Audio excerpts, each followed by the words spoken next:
नमस्कार दोस्तों, आप सभी दोस्तों का एक बार फिर से स्वागत है आपके अपनी यूट्यूब चैनल अंडरस्टूड स्टडी पर।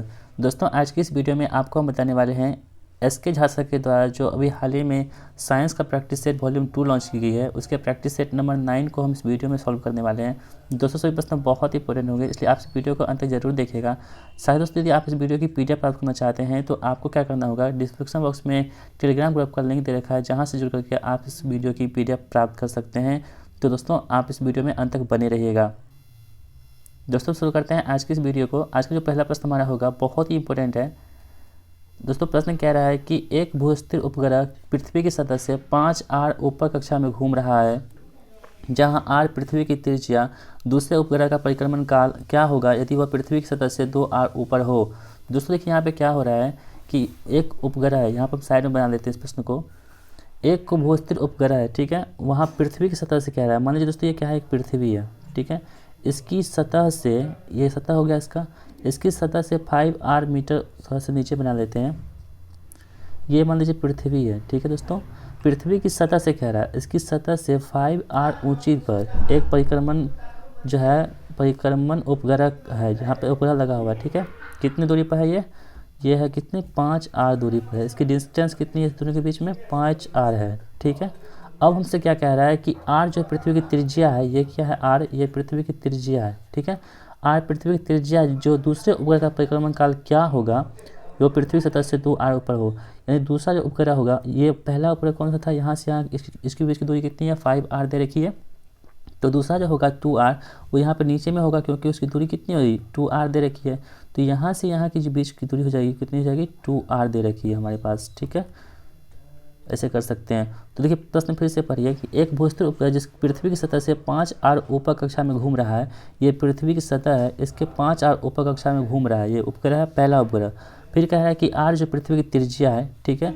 दूसरे उपग्रह का परिक्रमण काल क्या होगा, ये दूसरा जो उपग्रह है जो इसका परिक्रमण काल क्या होगा जो पृथ्वी की सतह से 2 आर ऊंचाई पर हो, ठीक है दोस्तों। यहाँ पे देखिए क्या हो रहा है कि ये पृथ्वी से और यहाँ के बीच की दूरी कितनी हो जाएगी, कितना हो जाएगा हमारे पास, 3 आर हो जाएगा। 3 आर क्यों हो जाएगा दोस्तों, क्योंकि 2 आर यहाँ से यहाँ के बीच की दूरी है और आर यहाँ पे है। तो टोटल जो डिस्टेंस हो जाएगी यहाँ कितनी हो जाएगी, 3 आर हो जाएगी। और वहीं बात करते हैं ये इस उपग्रह से और पृथ्वी के बीच कितनी दूरी हो जाएगी, वो हो जाएगी 6 आर। क्यों हो जाएगी, तो 5 आर यहाँ तक है और 1 आर जो यहाँ पे जुड़ जाएगी। तो इस प्रकार जो है ये 6 आर हो जाएगी, ठीक है। तो ये हो गया, हम डायग्राम बना लिए।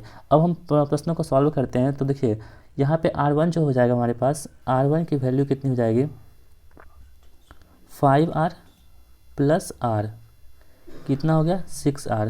दोस्तों, मैं आपको समझाने के लिए लिख रहे हैं, जैसे यहाँ पे आप समझ गए होंगे। यहाँ से R2 की वैल्यू निकालेंगे तो कितना हो जाएगा, 2 आर प्लस आर, कितना हो जाएगा, ये हो जाएगा 3 आर, ठीक है दोस्तों। तो कितना हो गया, R1 बराबर 5 आर प्लस आर, 6 आर हो गया। और R2 कितना हो गया हमारे पास, 2 आर प्लस आर, यानी कि 3 आर हो गया, ठीक है। अब उसके बाद हमको परिक्रमण काल दे रखा है, इसका T1 दे रखी कितनी।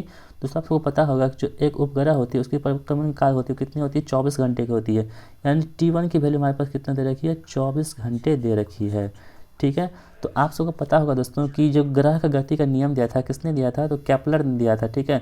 तो केपलर का नियम क्या कहता है, देखिए केपलर का नियम ये कहता है कि T2 का होल क्यूब बटे T1 का स्क्वायर बराबर R2 का होल क्यूब बटे R1 का होल क्यूब।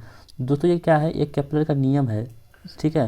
इन्होंने क्या किया था कि 2T का क्यूब बटे T1 का होल स्क्वायर बराबर R2 का क्यूब बटे R1 का क्यूब, ये इसका फॉर्मूला, ये इन्होंने क्या दिया था, जो रूल दिया था। तो इसी रूल पर हम क्या करेंगे, अपने फॉर्मूले को पुट कर देंगे। तो यहाँ पे देखिए T2 हमको निकालना होगा, क्योंकि T2 निकालने के लिए क्या है हमारे पास, दूसरे जो चाल है उसको निकालना है।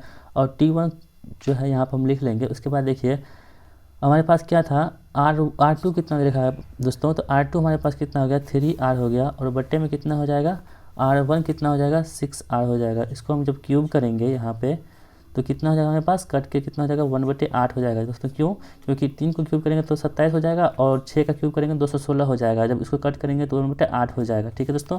अब देखिए अब क्या करना है हमको कि T2 का होल क्यूब बटे T1 का स्क्वायर बराबर कितना हो जाएगा, 1/8 हो जाएगा, यही हुआ ना। अब देखिए 3 को जब इधर साइड करेंगे तो ये क्यूब में आ जाएगा और स्क्वायर को जब इधर करेंगे तो ये क्यूब में आ जाएगा।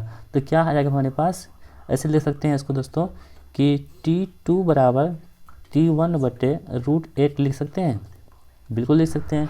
अब हमको क्या करना है, देखिए यहाँ पे देखिए T2 की वैल्यू कितनी तरह की हमारे पास, T2 को हमको निकालना है और T1 की वैल्यू कितनी होती है, 24 घंटे होती है। 24/√8 करेंगे तो ये हो गया। तो इसके बाद देखिए दोस्तों क्या करेंगे, √8 को हम क्या लिख सकते हैं, 2√2 लिख सकते हैं, बिल्कुल लिख सकते हैं। तो हम यहाँ से यहाँ ले लेते हैं। देखिए T2 बराबर क्या हो जाएगा हमारे पास, 24/2√2 हो जाएगा। इसको जब हम हर का परिमेय करेंगे 2√2/2√2 तो ये कितना हो जाएगा, ये 24 दूनी 48 हो जाएगा, ये 6 हो जाएगा, 8 6 के 48 यानी कि 6√2 हो जाएगा। आप जब इसको कट करिएगा तो 6√2 आपका आंसर हो जाएगा। यानी कि ऑप्शन नंबर जो है हमारा सी इस प्रश्न का आंसर हो जाएगा। दोस्तों प्रश्न थोड़ा सा लंबा था लेकिन ये कन्फ्यूजिंग वाला प्रश्न था। यदि आप इस प्रश्न को बना लेते हैं तो आपको निश्चित ही 1 के बदले 3 नंबर मिलेंगे, तो इस बात को आप बिल्कुल ध्यान में रखिएगा। ठीक है दोस्तों, अब बढ़ते हैं अगले प्रश्न की ओर। दूसरा प्रश्न हमारा दोस्तों प्रश्न कह रहा है कि वाहनों के अग्रदीपों यानी कि हेडलाइटों में किस प्रकार का लेंस लगा रहता है। दोस्तों जो वाहन लगाते हैं, यानी कि हम लोग जो मोटरसाइकिल चलाते हैं उसके जो हेडलाइट होती है उसमें किस प्रकार का दर्पण लगा होता है, यह प्रश्न पूछा जा रहा है हमसे। तो देखिए दोस्तों आपके पास ऑप्शन है समतल दर्पण, दूसरा ऑप्शन है अवतल दर्पण, तीसरा ऑप्शन है उत्तल दर्पण और चौथा ऑप्शन कौन सा हो गया, परवलयिक दर्पण। तो दोस्तों आपको बता दें जो हेडलाइट होती है, वाहनों की हेडलाइट होती है यानी आगे वाली हेडलाइट होती है, उसमें क्या होता है, एक अवतल दर्पण लगाते हैं। दोस्तों अवतल दर्पण इसलिए लगाते हैं क्योंकि इसका जो फोकस दूरी होती है वो क्या होती है, वो निगेटिव में होती है। ठीक है, फोकस दूरी क्या होती है, ऋणात्मक होती है। उसमें क्या होता है, वस्तु का जो है प्रतिबिंब जो बनता है वो बड़ा बड़ा प्रतिबिंब बनता है। ठीक है, तो इसलिए इसका प्रयोग हम लोग करते हैं। दोस्तों वही अवतल दर्पण का प्रयोग और कहाँ पे करते हैं, तो अवतल दर्पण का प्रयोग जो होते हैं हम लोग दाढ़ी बनाने के इस्तेमाल करते हैं। हजामती जो दर्पण होते हैं यानी कि जो सैलून होती है उसमें क्या करते हैं, हम लोग दाढ़ी बनाने के लिए इस्तेमाल करते हैं अवतल दर्पण का। और कहीं कहीं दोस्तों ये भी लिखा रहता है दोस्तों कि हजामती दर्पण में किसका इस्तेमाल करते हैं, तो अवतल दर्पण का इस्तेमाल करते हैं। वहीं आँख कान एवं नाक के डॉक्टर के लिए इसका इस्तेमाल करते हैं। ठीक है, जो आँख कान नाक के जो डॉक्टर होते हैं, ENT डॉक्टर होते हैं, वे भी इसका इस्तेमाल करते हैं। किसका, तो अवतल दर्पण का इस्तेमाल करते हैं। ठीक है, क्योंकि इसमें क्या होता है, बड़ा बड़ा प्रतिबिंब बनता है जिससे कि अंदर की वस्तुओं को हम आसानी से डॉक्टर देख पाते हैं। और हेडलाइट में तो प्रयोग करते ही करते हैं। अब दोस्तों बात करते हैं कि गाड़ी के जो पृष्ठ दृश्य दर्पण होते हैं, जो पिछला दृश्य होता है उसको देखने के लिए किसका इस्तेमाल करते हैं, तो हम लोग उसमें क्या करते हैं, उत्तल दर्पण का इस्तेमाल करते हैं। उत्तल दर्पण में क्या होता है कि वस्तु का प्रतिबिंब जो होता है वो छोटा बनता है। तो हम क्या करते हैं, पिछले दृश्य को देखने के लिए इसलिए लगाते हैं क्योंकि जो पीछे होती है बहुत सारी गाड़ियाँ होती है, तो उसमें क्या होगा कि बहुत छोटा प्रतिबिंब बनेगा तो ढेर सारी गाड़ियों का प्रतिबिंब बन जाएगा, जिससे कि हमको दिख पाएगा कि कितनी गाड़ियाँ हमारे पीछे है, जिससे कि हम अपना ड्राइव अच्छे से कर पाएंगे। इसीलिए हम लोग क्या करते हैं कि पश्च दृश्य दर्पण में हम लोग उत्तल दर्पण का इस्तेमाल करते हैं, वही जो हेडलाइट में क्या करते हैं हम लोग अवतल दर्पण का इस्तेमाल करते हैं। आई होप दोस्तों आपको ये बात बिल्कुल समझ में आ गई होगी। बढ़ते हैं अगले प्रश्न की ओर। अगला प्रश्न हमारा होगा प्रश्न संख्या 3 क्या कह रहा है, देखिए प्रश्न संख्या 3 कह रहा है कि निजी कंप्यूटरों की कार्यक्षमता समाप्त हो जाने पर उत्पन्न कचरे को क्या कहते हैं। यानी दोस्तों जो कंप्यूटर होती है, जो हम लोग पर्सनल कंप्यूटर यूज करते हैं, जिसमें जब काम खत्म हो जाता है तो उसमें कचरा उत्पन्न होता है, जिसको हम क्या बोलते हैं, उसे क्या बोलते हैं दोस्तों हम लोग, तो ई कचरा के नाम से जानते हैं। जितने भी इलेक्ट्रॉनिक कचरा होती है, कचरा मतलब क्या होगा, प्रदूषण मतलब क्या होता है, जिसे बोलते हैं वायरस टाइप का, तो उसी को हम लोग कहते हैं कचरा। तो ई कचरा हो गया, मतलब इलेक्ट्रॉनिक कचरा बोलेंगे। तो कंप्यूटर में क्या निकलेगा, इलेक्ट्रॉनिक कचरा निकलेगा। वही घर में हम लोग क्या निकालते हैं, तो कुछ भी जो सब्जी उब्जी का जो छिलका उलका होता है उसी को बोलते हैं हम लोग कचरा। तो कंप्यूटर से क्या निकलेगा दोस्तों, तो कंप्यूटर की कार्यक्षमता जो होती है उससे उत्पन्न जो कचरे होते हैं उसे क्या बोलेंगे, ई कचरा के नाम से जानते हैं। ठीक है, अगला प्रश्न देखेंगे। चौथा प्रश्न हमारा होगा, प्रश्न संख्या कह रहा है कि चौथा, किसी आपतित किरण के लिए किसी समतल दर्पण को 15 डिग्री से घुमाया जाता है तो परावर्तित किरण किस कोण से घूमेगी। दोस्तों आपको पता होगा कि समतल दर्पण में जो कोई आपतित किरण होती है, जब वो मुड़ती है, परावर्तित होती है, तो वो 2 थीटा कोण से मुड़ जाती है। ठीक है, तो यहाँ पे थीटा की वैल्यू कितनी दे रखी है हमारे पास, 15 डिग्री दे रखी है। तो जब ये परावर्तित होगी तो 2 थीटा कोण से घूमेगी, तो जब 2 थीटा कोण से घूमेगी तो 2 गुना 15 डिग्री हो जाएगा हमारे पास। तो 15 डिग्री वैल्यू कितनी हो जाएगी, 30, यानी कि 30 डिग्री से परावर्तित होगी। दोस्तों आप इस बात को याद रखिएगा कि जब भी कोई समतल दर्पण होगा तो समतल दर्पण में क्या होता है, किसी प्रकृति होती है कि जब आपतित किरण जो होती है, जब परावर्तित होती है तो ये 2 थीटा कोण से घूम जाती है, मतलब मुड़ जाती है परावर्तित होने के बाद। इसलिए यहाँ पे 2 थीटा कोण से हो जाएगी। तो थीटा की वैल्यू 15 डिग्री दे रखा था हमारे पास, तो इसका जब 2 थीटा करेंगे तो 2 गुना 15 डिग्री हो जाएगा, यानी कि 30 डिग्री। इस प्रश्न का आंसर ऑप्शन नंबर बी हो जाएगा। आई होप दोस्तों आपको ये प्रश्न भी बिल्कुल समझ में आ गया होगा। बढ़ते हैं अगले प्रश्न की ओर। अगला प्रश्न हमारा 5वां प्रश्न है। प्रश्न संख्या 5वां क्या कह रहा है, देखिए किसी पेड़ की शाखा को जोर से हिलाने पर पत्तियां गिरती है, इस घटना की व्याख्या क्या होती है। दोस्तों क्या होती है, जब पेड़ होते हैं, मान लीजिए पेड़ है, इसमें क्या करते हैं, किसी पेड़ में क्या होता है कि वो अस्थिर अवस्था में होता है, लेकिन उसको हम शाखा को हिलाते हैं तो उसकी पत्तियाँ होती हैं गिरने लगती है, फल भी लगे तो वो भी गिरने लगती हैं, पत्तियाँ भी गिरने लगती है। तो ये मतलब क्यों गिरती है, इसकी क्या कारण है? तो दोस्तों देखिए होता क्या है कि पहली बार जब हिलाने पर वृक्ष विश्राम अवस्था में होती है, तो जब भी हम उसको नहीं हिलाते हैं तो क्या होता है, विश्राम अवस्था में होती है, ठीक है, मतलब स्थिर रहता है। वृक्ष को हिलाए जाने पर वृक्ष की शाखाएं जो होती है वो गति करने लगती है। जब भी इसमें हम क्या करते हैं, गति हिलाते हैं तो इसमें जो शाखाएं होती है वो क्या होती है, गति करने लगती है। लेकिन विश्राम की जरूरत के कारण जो होती है फल और पत्तियां जो वो गिर जाती है। मतलब क्या हुआ दोस्तों कि यहाँ जो विश्राम गति जरूरत पहले से ही रहता है, ये स्थिर अवस्था में रहता है और हम क्या करते हैं, उसको हिलाते हैं। तो दोस्तों न्यूटन का प्रथम लॉ क्या कहता है, फर्स्ट लॉ यही कहता है कि कोई वस्तु विरामावस्था में तब तक रहना चाहती है जब तक उस पर कोई बाहरी बल काम नहीं करे। तो यहाँ पर हम क्या करते हैं, इसमें जड़त्व लगाते हैं, बाहरी से कोई बल लगाते हैं, जिससे क्या होती है, इसकी पत्तियाँ गिर जाती है। तो इस प्रश्न में हमको कह रहा है कि आखिर जो गिरती है तो वो क्या कौन सा नियम को प्रदर्शित करती है। तो दोस्तों आपको बताना होगा वह नियम कौन सा होता है, न्यूटन के प्रथम गति नियम से ये होता है, यानी कि इसी को जड़त्व का नियम भी कहते हैं। ठीक है, इस बात को आप बिल्कुल ध्यान में रखिएगा कि न्यूटन के प्रथम नियम को क्या कहते हैं, जड़त्व का नियम कहते हैं। इससे क्या होती है, ये पत्तियां जो होती है वो गिरती है। ठीक है, आई होप दोस्तों आपको ये भी प्रश्न बिल्कुल समझ में आ गया होगा। बढ़ते हैं अगले प्रश्न की ओर। छठा प्रश्न हमारा होगा, प्रश्न संख्या छठा कह रहा है कि निम्नलिखित में से कौन सा सही सुमेलित नहीं है। देखिए यहाँ पर फ्रेंड्स नहीं लगा हुआ है, इस बात को आप याद रखिएगा कि नहीं लगा हुआ है, इसको आप बिल्कुल ध्यान रखिएगा। कई बार क्या होता है कि हम नहीं को छोड़ देते हैं जिससे हमारा प्रश्न गलत हो जाता है। तो देखिए आपके पास ऑप्शन है एनोमीटर, दूसरा ऑप्शन कौन सा है, एनोमीटर मतलब क्या हुआ, वायु का वेग मापता है, बात बिल्कुल सही है। दूसरा कौन सा हो गया, एमीटर, विद्युत धारा मापता है, ये भी सही है। तीसरा है टैकोमीटर, दाब अंतर, और चौथा कौन सा हो गया, पायरोमीटर, उच्च तापक्रम। तो दोस्तों आपको बता दें जो पायरोमीटर होती है जो उच्च तापक्रम जो बिल्कुल मापती है, ये भी बात बिल्कुल सही है। और एनोमीटर क्या करती है, वायु का वेग मापती है, ये भी बात बिल्कुल सही है। और एमीटर जो होती है ये विद्युत धारा को मापती है, ये भी बात बिल्कुल सही है। लेकिन जो बात गलत है वो कौन सा हो गया, टैकोमीटर।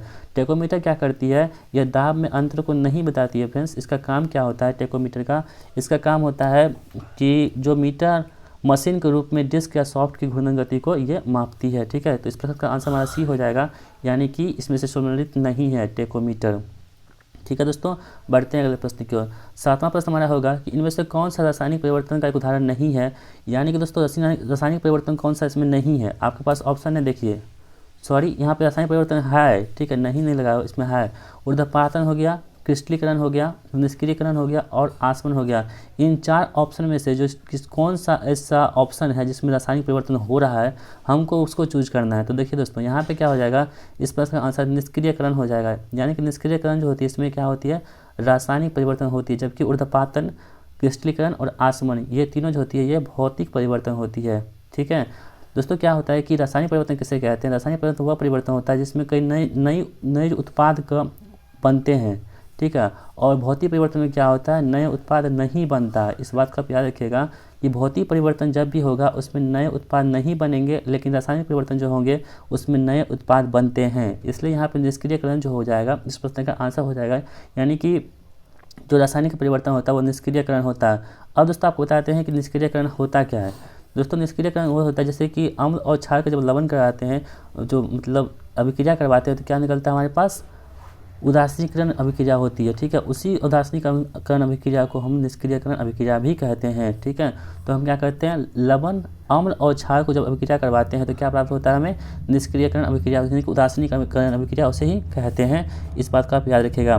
साथ ही दोस्तों जो समुद्र से प्राप्त नमक होती है उसको भी हम लोग क्रिस्टलीकरण विधि के द्वारा ही अलग करते हैं। ठीक है, यदि आपसे प्रश्न पूछा जाए कि समुद्र के नमक को किस विधि के द्वारा शुद्ध किया जाता है, तो आपको बताना होगा कि समुद्र से प्राप्त नमक जो होते हैं उससे क्रिस्टलीकरण विधि के द्वारा ही शुद्ध की जाती है। साथ ही फ्रेंड्स जो फिटकरी को शुद्ध की जाती है उसको भी क्रिस्टलीकरण विधि के द्वारा ही शुद्ध की जाती है। इस बात को आप नोट कर लीजिएगा।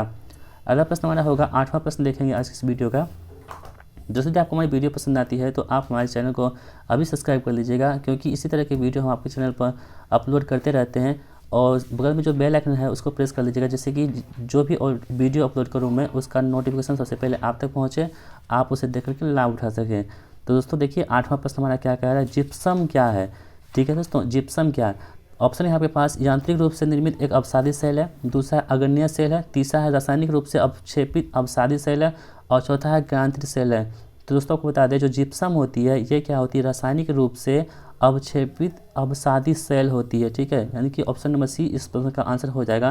दोस्तों बात करते हैं जिप्सम की, तो एग्जाम में प्रश्न पूछता है कि जिप्सम का फॉर्मूला क्या होता है। तो दोस्तों आपको बताना होगा जो रासायनिक जो उसकी सूत्र होती है जिप्सम का वो होता है CaSO4 इंटू 2H2O होता है, ठीक है, CaSO4 इंटू 2H2O होता है किसका फॉर्मूला, तो जिप्सम का फॉर्मूला, इसे आप याद रखिएगा, ठीक है, बहुत ही ज़्यादा इंपॉर्टेंट है। दोस्तों जो कैल्शियम होती है ये जिप्सम होती है, ये रासायनिक दृष्टिकोण से कैल्शियम का सल्फेट होता है, क्योंकि देखिए यहाँ दोस्तों क्या हो रहा है, CaSO4 दे रखा है, यानी कैल्शियम हुआ और SO4 क्या होता है, सल्फेट होता है। तो यदि रासायनिक दृष्टिकोण से देखें तो क्या होता है, कैल्शियम का सल्फेट होता है, कौन, जिप्सम, ठीक है। तो इस प्रश्न का आंसर हमारा ऑप्शन नंबर सी हो जाएगा। अगला प्रश्न देखेंगे हमारा 9वां प्रश्न कह रहा है कि प्रचुर मात्रा में उपलब्ध ज्वलनशील प्राकृतिक गैस कौन सी है, यानी कि सबसे अधिक जो ज्वलनशील प्राकृतिक गैस कौन सी है वो हमको चूज करना है इस ऑप्शन में।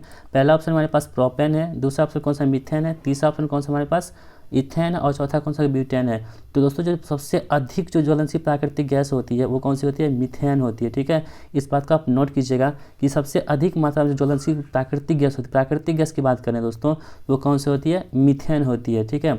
मीथेन क्या होती है, ये एल्केन श्रेणी का प्रथम सदस्य होता है, ठीक है। इस बात को आप नोट कीजिएगा कि मीथेन जो होता है ये एल्केन श्रेणी का प्रथम सदस्य होता है और ये सबसे साधारण हाइड्रोकार्बन है। दोस्तों कई बार प्रश्न ये भी बनता है कि निम्न में से कौन हाइड्रोकार्बन है या नहीं है, तो जो मीथेन होती है ये क्या होती है, हाइड्रोकार्बन होती है और सबसे साधारण हाइड्रोकार्बन होती है कौन सा, मीथेन होती है। ये एल्केन सदस्य का जो होता है श्रेणी का प्रथम सदस्य होता है और ये ज्वलनशील प्राकृतिक गैस भी है, आप इसे ध्यान रखिएगा। साथ ही दोस्तों एक बार एग्जाम में ये भी प्रश्न पूछा गया था कि दलदली क्षेत्रों में यानी कि धान के खेतों में कौन सी गैस पाई जाती है, तो आपको बताना होगा दोस्तों कि दलदली क्षेत्रों में यानी कि धान के खेतों में मीथेन गैस ही पाई जाती है और मीथेन गैस को मार्स गैस के नाम से भी हम लोग जानते हैं, इस बात को भी आप नोट कर लीजिएगा। दोस्तों बढ़ते हैं अगले प्रश्न की ओर। 10वां प्रश्न हमारा होगा आज के इस वीडियो का। 10वां प्रश्न कह रहा है कि एथिल अल्कोहल के आणविक द्रव्यमानों में इकाइयों का कितना अंतर है, यानी कि दोस्तों दोनों का द्रव्यमान निकाल के हम क्या करेंगे, अंतर करेंगे। तो दोस्तों आपको बता दें मेथिल अल्कोहल जो होता है इसका जो सूत्र क्या होता है, मेथिल अल्कोहल का सूत्र होता है CH3OH, ठीक है। तो इसका जब आणविक द्रव्यमान निकालेंगे तो कार्बन कितना होता है, 12 होता है, ठीक है दोस्तों, प्लस हो जाएगा हाइड्रोजन कितना होता है 1, तो यहाँ पर 3 लगा हुआ है, 1 या 3 हो जाएगा। ऑक्सीजन कितना होता है 16 होता है और हाइड्रोजन कितना होता है 1। जब इसको पूरा ऐड करेंगे तो 12 3 15 16 16 32 हो जाएगा हमारे पास, कौन सा, यानी कि 32 हो गया किसका, मेथिल अल्कोहल का। अब दोस्तों हम निकालते हैं किसका, एथिल अल्कोहल का। तो इसकी फार्मूला क्या होती है एथिल अल्कोहल का, देखिए दोस्तों यहाँ पे फार्मूला आपको बता दें। एथिल का फार्मूला होता है वो होता है C2H5OH होता है। जब इसका आणविक द्रव्यमान हम निकालेंगे तो कैसे निकालेंगे, देखिए कार्बन कितना होता है 12 होता है, यहाँ पे 2 कार्बन लगा हुआ है यानी कि 12 दूनी 24 हो गया, ठीक है। हाइड्रोजन कितना होता है 1 होता है, यहाँ 5 लगा हुआ है तो 5 हाइड्रोजन हो गया। ऑक्सीजन कितना होता है, ऑक्सीजन का होता है 16 और हाइड्रोजन कितना होता है 1 होता है। तो इसको जब ऐड करेंगे तो 24 5 29 31 16 कितना हो गया 46 हो गया, ठीक है। तो दोनों का द्रव्यमान हमने निकाल लिया। देखिए दोस्तों यहाँ पर हमने क्या किया, प्रश्न कह रहा था कि मेथिल अल्कोहल और एथिल अल्कोहल के आणविक द्रव्यमानों में कितने इकाइयों का अंतर है, यानी कि दोनों के द्रव्यमान को निकाल के उसको हम क्या करेंगे, अंतर करेंगे। तो पहला हमने क्या किया, मेथिल अल्कोहल का फॉर्मूला क्या होता है CH3OH होता है, ठीक है। तो हमने इसका क्या किया, द्रव्यमान आणविक द्रव्यमान निकाल लिया, कितना हमारे पास आया 32 आया, ठीक है। दूसरी बात हमने क्या किया कि इसमें एथिल अल्कोहल के आणविक द्रव्यमान निकाला। तो एथिल अल्कोहल का जो फॉर्मूला क्या होती है वो होती है C2H5OH होता है, ठीक है। तो हमने क्या किया, इसमें इसका आणविक द्रव्यमान निकाला तो कार्बन कितना होता है 12 होती है, तो 2 कार्बन लगा हुआ है यानी 24 हो गया, यानी ऐड किया इसके बाद 46 आ गया। अब हमको क्या करा, अंतर निकालने की। अंतर मतलब क्या होता है, यानी डिविजन सब्ट्रैक्शन होता है, यानी कि घटाव करना होता है। तो हम क्या कर देंगे इसको दोस्तों, यहाँ पर देखिए कुछ नहीं करना दोस्तों, यहाँ पर 46 में से हम क्या करेंगे 32 को घटा देंगे, क्यों, अंतर हमको निकालना है ना, तो घटा देंगे। जब अंतर करेंगे दोस्तों यहाँ पे छोड़ देंगे, 6 में से 2 गया 4 हो गया, 4 में से 3 गया 1, यानी कि 14 इकाई का अंतर हमारे पास आ जाएगा। यानी कि ऑप्शन नंबर ए इस प्रश्न का आंसर हो जाएगा कि मेथिल अल्कोहल और एथिल अल्कोहल के आणविक द्रव्यमानों में कितने इकाइयों का अंतर होता है, तो 14 इकाइयों का अंतर होता है, ठीक है। करना कुछ नहीं दोस्तों, बस आपको आणविक द्रव्यमान निकाल लेना है और दोनों को निकाल करके इसको घटा देना है, जिससे कि आपका आंसर तुरंत ही मिल जाएगा। आई होप दोस्तों आपको ये वीडियो पसंद आ रही होगी तो एक लाइक ज़रूर कीजिएगा, जिससे कि हमारा मोटिवेशन बढ़ सके और हम आपके लिए इसी तरह की वीडियो अपलोड करते रहें।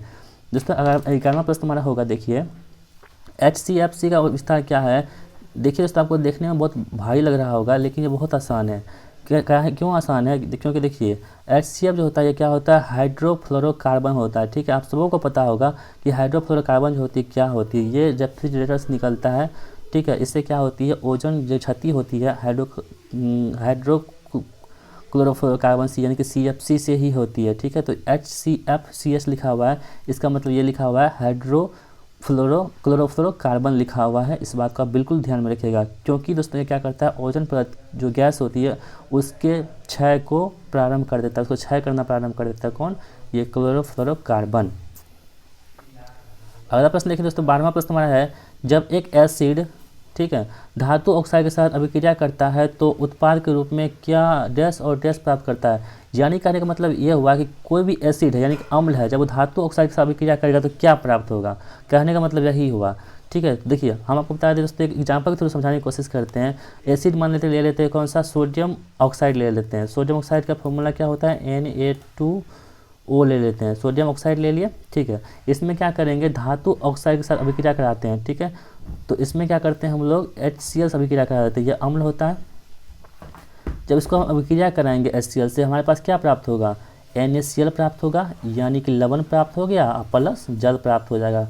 ठीक है दोस्तों, इसको हम यदि बैलेंस करते हैं तो यहाँ पे क्या करेंगे, 2 लगा देंगे और यहाँ पे कितना हो जाएगा, 2 HCl भी हो जाएगा, इसलिए बैलेंस हो जाएगा। यानी कि कहने मतलब यही हुआ दोस्तों, क्या कहते हैं, एक एसिड को जब धातु ऑक्साइड के साथ अभिक्रिया कराते हैं तो क्या प्राप्त होता है। तो देखिए यहाँ पे जब हमने एक सोडियम ऑक्साइड जो है इसको हम लवण के साथ अभिक्रिया इसको हम एसिड के साथ अभिक्रिया कराए तो क्या प्राप्त हुआ हमारे पास। तो देखिए हमारे पास प्राप्त हुआ NaCl प्लस H2। NaCl क्या होता है, एक प्रकार का लवण होता है, यानी कि नमक क्या होता है, लवण है ना, नमक हो गया, लवण प्लस जल प्राप्त होता है। तो ऑप्शन नंबर जहाँ पे हमको दिखेगा, कौन सी दिखेगा, लवण और जल जहाँ पर दिखेगा उसको हम टिक कर देंगे। तो ऑप्शन नंबर 1 में दिखा रहा है कौन सी, लवण और जल दिख रहा है। इसका मतलब कि क्या हो गया कि जब एसिड धातु ऑक्साइड से अभिक्रिया करता है तो लवण और जल प्राप्त करता है। ठीक है, इस बात को आप बिल्कुल ध्यान में रखिएगा, गांठ बांध कर याद रख लीजिए दोस्तों। यही प्रश्न पूछे जाएंगे आपसे एग्जाम में कि जब भी एक एसिड होगा उसको धातु ऑक्साइड से अभिक्रिया कराएंगे तो क्या प्राप्त होगा हमारे पास, लवण और जल प्राप्त होगा।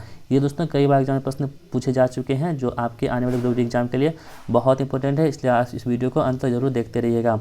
अगला प्रश्न देखेंगे दोस्तों, क्या हमारे पास 13वां प्रश्न होगा दोस्तों। प्रश्न कह रहा है कि यदि किसी बिलियन में नीला लिटमस जो है लाल रंग में परिवर्तित होता है तो इसका pH मान कितना होने की संभावना है। तो देखिए दोस्तों यहाँ पे क्या हो रहा है कि एक जो बिलियन है, ठीक है, वो बिलियन क्या कर रहा है कि नीला को कागज लाल में बदल रहा है। तो दोस्तों आपको हम एक ट्रिक बता देते हैं, यहाँ पे आप याद रखने की ट्रिक है। एक होता है ABR और एक होता है BRB। ठीक है दोस्तों, ABR मतलब क्या हुआ, एसिड जो होता है वो ब्लू को रेड करता है। क्या करता है एसिड, ये क्या करता है, ब्लू को रेड करता है। जब भी हमको देखेंगे ब्लू को रेड करते हुए, इसका मतलब समझ जाएंगे कि एसिड है, यानी कि लवण है, अम्ल है। और जब भी हम देखेंगे BRB मतलब क्या हुआ, ब्लू को बेस जो है, बी मतलब क्या हो गया, बेस हो गया, ये क्या करता है, रेड को ब्लू करता है। ठीक है, जब भी हम देखेंगे दोस्तों कि जब एसिड यानी कि A ब्लू को रेड कर रहा है, इसका मतलब क्या होगा, एसिड हो गया। और जब भी देखेंगे रेड जो है ये उसको ब्लू कर रहा है, इसका मतलब कौन सा, बेस हो गया। ठीक है, तो इस बात का आप याद रखिएगा, इसी से आपको सब काम हो जाएगा। यहाँ पे क्या कह रहा था कि किसी बिलियन ने नीला लिटमस लाल रंग में परिवर्तित, मतलब जो ब्लू है उसको रेड में बदल रहा है। तो ब्लू क्या कर रहा है, रेड में बदल रहा है। यहाँ देखिए इसका मतलब ये एसिड है। अब हमसे ये प्रश्न पूछ रहा है कि इसका pH मान कितना हो सकता है। तो दोस्तों एक बात और आपको बता दें, जो pH स्केल होता है, यहाँ पर देखिए ड्रॉ कर लेते हैं हम लोग। pH स्केल जो होता है दोस्तों, यहाँ पर क्या होता है, pH स्केल में यहाँ पर 0 होती है। जितना लेफ्ट साइड जाते जाएंगे उतना क्या होगा, इसकी अम्लता बढ़ेगी, और जितना राइट साइड जाएंगे उतना क्या होगा, इसकी क्षारीयता बढ़ेगी। तो देखिए अम्ल क्या होता है, इससे मतलब क्या 7 से कम होता है, 7 से क्या होता है, कम होता है, क्या वो क्या होगा, अम्ल होगा, यानी एसिड होगा। और 7 से जितना अधिक होगा वो क्या होगा, क्षार होगा। ठीक है, तो यहाँ पे ये अम्ल हो गया, इसका मतलब क्या होगा, 7 से कम होगा। अब हम ऑप्शन देखेंगे कि 7 से कम वाला कौन है। तो यहाँ पर देखिए 7, ये तो 7 वाला क्या होता है, उदासीन होता है। ठीक है, 8 ये तो क्षार हो गया, 9 क्षार हो गया, 6 यानी कि जो हमारा ऑप्शन नंबर D हो जाएगा, इस प्रश्न का आंसर हो जाएगा। क्यों हो जाएगा, क्योंकि ये अम्ल है। अम्ल क्या हो दोस्तों, आपको पता है कि अम्ल क्या होती है, वो 7 से कम होती है। तो 7 से जो कम है यहाँ पे pH मान वो 6 है, इसलिए आंसर इसका क्या हो जाएगा, 6 हो जाएगा, यानी कि ऑप्शन नंबर टी हो जाएगा। आई होप दोस्तों आपको ये बात बिल्कुल समझ में आ गया होगा और आप इस ट्रिक को भी नोट कर सकते हैं जो आपके एग्जाम में काम आएगा। ठीक है, बढ़ते हैं अगले प्रश्न की ओर। अगले प्रश्न हमारा होगा 14वां प्रश्न है आज की इस वीडियो का। देखिए प्रश्न बहुत इंपॉर्टेंट है। प्रश्न कह रहा है कि एक्टिनियम की परमाणु संख्या कितनी होती है। दोस्तों आपको याद रखना होगा एक्टिनियम की परमाणु संख्या जो होती है वो 89 होती है। ठीक है, एक्टिनियम कितनी होती है, 89 होती है। और ये किस ब्लॉक का तत्व है ये भी पूछा जाता है दोस्तों। एक्टिनियम जो होता है ये एफ ब्लॉक का तत्व होता है। ठीक है, इस बात को आप बिल्कुल ध्यान रखिएगा कि एक्टिनियम जो होती है वो एफ ब्लॉक का तत्व होता है। ठीक है, अब बात करते हैं 90 किसका होता है, तो थोरियम का 90 होता है। किसका होता है, थोरियम का होता है 90। और ये किस ब्लॉक का तत्व है दोस्तों, तो ये जो है ये भी एफ ब्लॉक का ही तत्व है। थोरियम किस ब्लॉक का तत्व है, ये भी एफ ब्लॉक का तत्व है।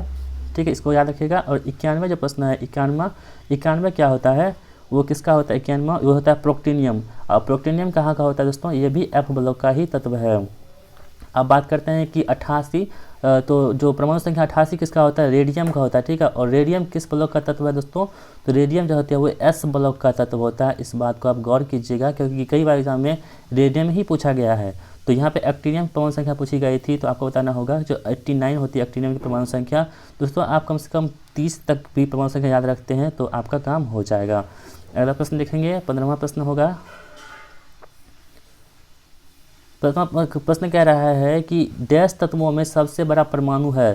तो देखिए दोस्तों सबसे बड़ा परमाणु कौन सा होता है, ये देखिए आपके पास ऑप्शन है हाइड्रोजन, उसके बाद कौन सा ऑक्सीजन, उसके बाद कौन सा लिथियम और कौन सा गया ये फ्लोरीन।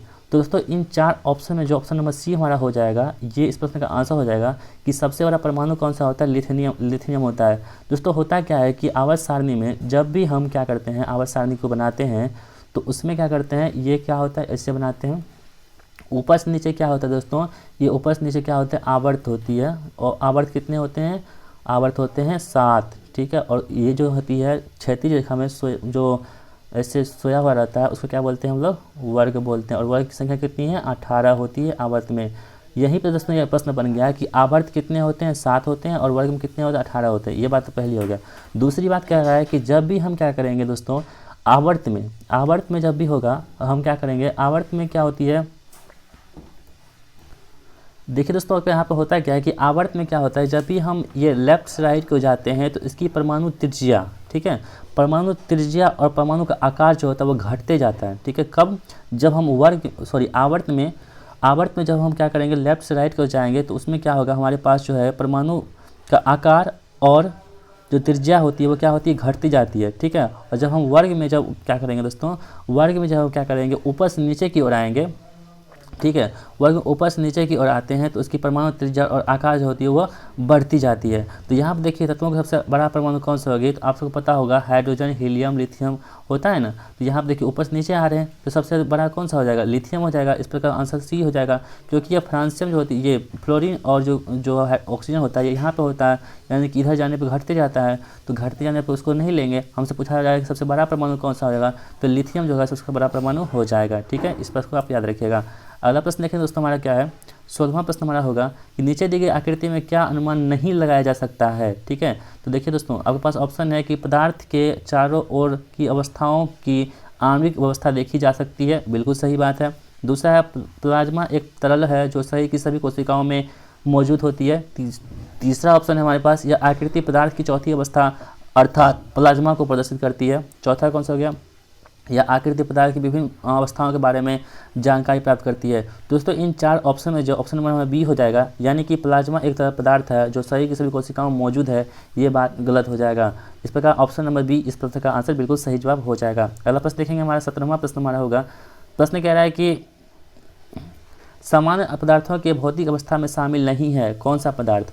तो देखिए दोस्तों सामान्य जो पदार्थ की भौतिक अवस्थाएं होती है इसमें कौन सा पदार्थ शामिल नहीं है। तो देखिए आपके पास ऑप्शन है कोलाइड, दूसरा ऑप्शन कौन सा हो गया गैसीय, तीसरा है तरल और चौथा कौन सा हो गया मिट्टी। दोस्तों इन 4 ऑप्शन में जो कोलाइड है ये सामान्य भौतिक अवस्था में शामिल नहीं है, जबकि तरल, गैसीय, मिट्टी ये सभी जो होती है दोस्तों ये भौतिक अवस्था में शामिल होती है।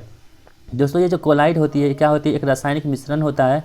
ठीक है, इसको आप याद रखिएगा कि कोलाइड क्या होती है, एक रासायनिक मिश्रण होती है, यानी कि रासायनिक मिक्सचर होती है जिसमें एक पदार्थ के कण दूसरे पदार्थ के समान रूप में परिलक्षित होते रहते हैं। और पदार्थ के मुख्य दोस्तों कितने जो अवस्थाएं होती है वो कितने होती है, 3 होती है। कौन कौन होती है, ठोस होती है, द्रव होती है और गैस होती है, मुख्यतः होती है। वैसे तो कितने होते हैं आपको कमेंट बॉक्स में बताना है कि जो मुख्यतः के अलावा और कितने जो है पदार्थ के अवस्थाएं होती है। ठीक है, देखते हैं दोस्तों आपको कितने कितने लोग आज कमेंट करते हैं। कमेंट बॉक्स में आपको ये बताना है कि पदार्थ के इन 3 अवस्थाओं के अलावा और कितनी अवस्थाएं होती है, उसको आपको कमेंट बॉक्स में लिखना है। ठीक है, अगला प्रश्न देखेंगे दोस्तों, हमारा 18वां प्रश्न है। देखिए प्रश्न संख्या 18 क्या कह रहा है। प्रश्न संख्या 18 कह रहा है कि मनुष्य में पाए जाने वाले अवशेषी अंग क्या होता है। दोस्तों अवशेषी अंग क्या होती है, मतलब ऐसा अंग होता है जिसका हम लोग क्या करते हैं, मतलब शरीर में पड़ा रहता है, इसका कोई काम नहीं होता, मतलब कि ऐसे ही पड़ा रहता है जिसका कोई काम नहीं होता, उसे क्या बोलते हैं हम लोग, अवशेषी अंग बोलते हैं। तो हमसे प्रश्न ये कह रहा है कि इनमें से कौन सा अवशेषी अंग है। देखिए ऑप्शन है निमेशक पटल तथा रेटिन, दूसरा ऑप्शन है वेबिफॉर्मा अपेंडिक्स तथा पित्ताशय, तीसरा ऑप्शन है नरमेशक पटल तथा वर्मीफॉर्म अपेंडिक्स, चौथा कौन सा हो गया, नाक तथा कर्णपल्लव। तो दोस्तों ऑप्शन नंबर सी जो हो जाएगा, यानी कि निर्मेशक पटल तथा वर्मीफॉर्म अपेंडिक्स जो होती है, ये शरीर में अवशेषी अंग होते हैं, मतलब शरीर में तो रहता है लेकिन इसका कोई काम नहीं होता है। ठीक है, इस बात को आप याद रखिएगा। अगला प्रश्न देखें दोस्तों, हमारा 19वां प्रश्न क्या कह रहा है, बहुत ही इंपॉर्टेंट प्रश्न है। प्रश्न संख्या 19वां कह रहा है कि तंत्रिकाओं जो संवेदों को मस्तिष्कों में पहुंचाती है क्या कहलाती है। तो दोस्तों जो तंत्रिकाएं होती है जो संवेदों को मस्तिष्क में पहुंचाती है, उसे हम लोग क्या कहते हैं, संवेदी नाड़ियाँ कहते हैं। क्या कहते हैं दोस्तों, संवेदी नाड़ियाँ कहते हैं। इस बात को आप बिल्कुल ध्यान में रखिएगा। ठीक है, अगला प्रश्न देखें दोस्तों, क्या हमारा 20वां प्रश्न है, वायरस द्वारा मनुष्य में निम्नलिखित में से कौन सी बीमारी होती है। तो देखिए दोस्तों इन्फ्लुएंजा हो गया, मलेरिया हो गया, पेचिस हो गया और हैजा हो गया। दोस्तों इन 4 ऑप्शन में जो वायरस से फैलने वाली बीमारी है वो कौन सी है, वो इन्फ्लुएंजा है। ठीक है, इस बात को आप बिल्कुल ध्यान में रखिएगा कि इन्फ्लुएंजा होती है किससे फैलती है, तो ये वायरस से फैलती है। और कौन सी वायरस से फैलती है, तो मिस्को वायरस से फैलती है। ठीक है, ये किस वायरस से फैलती है, मिस्को वायरस से इन्फ्लुएंजा फैलती है, जो वायरस से फैलने वाली बीमारी है। ठीक है दोस्तों, और इसका प्रभाव जो होता है क्या होता है, पूरे शरीर में फैलता है। इसमें गलरोध, छींक, बेचैनी होती रहती है, किसमें, इन्फ्लुएंजा में होती रहती है। तो इस प्रकार हमारा ऑप्शन नंबर ए इस प्रश्न का आंसर हो जाएगा। अगला प्रश्न देखेंगे, वह कौन प्रथम वैज्ञानिक थे जिन्होंने तंबाकू के पत्ती से वायरस को पृथक किया था, यानी कि अलग किया था। तो वह उस वैज्ञानिक का नाम बताना है दोस्तों, जिन्होंने क्या किया था, तंबाकू की पत्ती से वायरस को पृथक किया था। तो देखिए आपके पास ऑप्शन है इवानोवस्की, दूसरा है बिजेनरिक, तीसरा ऑप्शन है WN हेस्टनले और चौथा है मेल्विन कैल्विन। तो दोस्तों आपको बता दें, जो वैज्ञानिक थे जो तंबाकू के पत्ते से वायरस को खोजे थे, उनका नाम क्या था, इवानोवस्की था। दोस्तों इवानोवस्की ने ही सर्वप्रथम क्या किया था, वायरस का भी खोज किया था।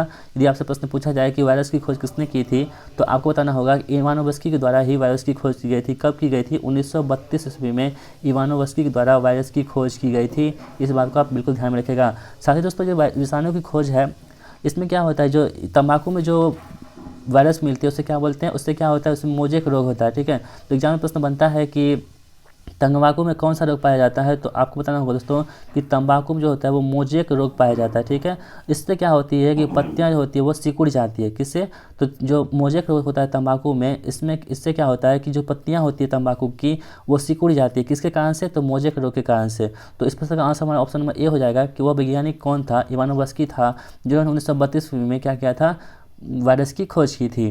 ठीक है, इस बात को आप ये नोट कर लीजिएगा। अगला प्रश्न देखेंगे दोस्तों जो इम्पोर्टेंट होगा, प्रश्न संख्या 22 कह रहा है कि टाइफाइड के संक्रमण से बचाव का सर्वाधिक सुगम उपाय क्या है, यानी कि टाइफाइड से हम सबसे अधिक किस प्रकार से बच सकते हैं, यही प्रश्न पूछा जा रहा है। देखिए आपके पास ऑप्शन है पीने के पानी को उबालकर पीना, दूसरा है पर्याप्त मात्रा में ताजे फलों व सब्जियों को खाना, तीसरा ऑप्शन है टीकाकृत होना और चौथा ऑप्शन कौन सा हो गया, गर्म भोजन खाना। तो दोस्तों जो टाइफाइड रोग होती है इसको बचाने के लिए हम क्या करते हैं, टीकाकृत होना, ये बहुत ही ज़्यादा उपयुक्त उपाय है।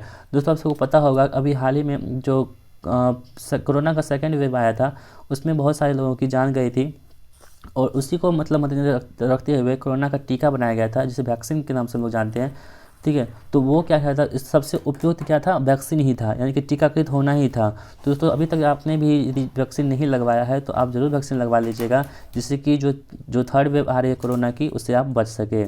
ठीक है दोस्तों ये जो टाइफाइड होती है इस कौन सी विषाणु कारण से होती है, तो सॉरी टाइफाइड किससे होती है, तो ये जीवाणु कारण से होती है। ठीक है, इस बात का आप याद रखिएगा कि टाइफाइड जो होती है किससे होती है, जीवाणु से होती है। उस जीवाणु का नाम क्या है जिससे ये होती है, उसका नाम है साल्मोनेला टाइफी होती है। ठीक है, दोस्तों कई बार एग्जाम में पूछा जाता है कि टाइफाइड से कौन सा अंग प्रभावित होता है, तो आपको बताना होगा कि टाइफाइड से जो होती है वो आंत प्रभावित होती है। क्या?